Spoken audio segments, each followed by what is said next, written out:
ఖురానులోని 109వ సూరా అల్ కాఫిరున్ తెలుగులో అనువాదం.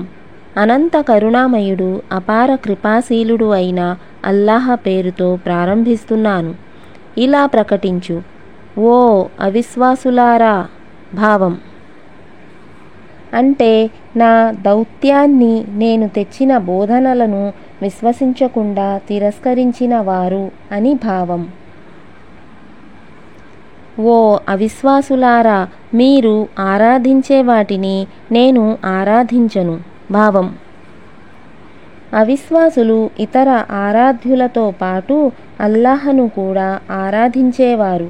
కానీ బహుదైవారాధనతో పాటు చేసే అల్లాహ్ ఆరాధన నిజానికి అల్లాహ్ ఆరాధన కానే కాదు.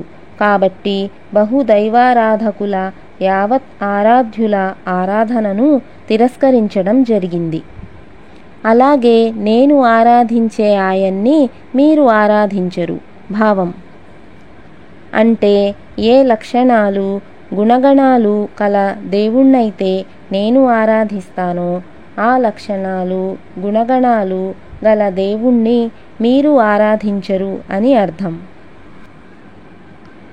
మీరు ఆరాధిస్తున్న వాటిని నేను ఆరాధించేవాణ్ణి కాను.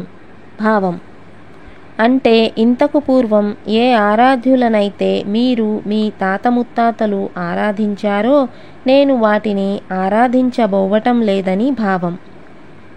అలాగే నేను ఆరాధించే ఆయన్ని మీరు ఆరాధించేవారు కారు. మీ ధర్మం మీదే, నా ధర్మం నాదే. అంటే ధర్మం విషయంలో మీరు నేను ఏకమవటం అనేది లేనే లేదు. నా దారి వేరు, మీ దారి వేరు.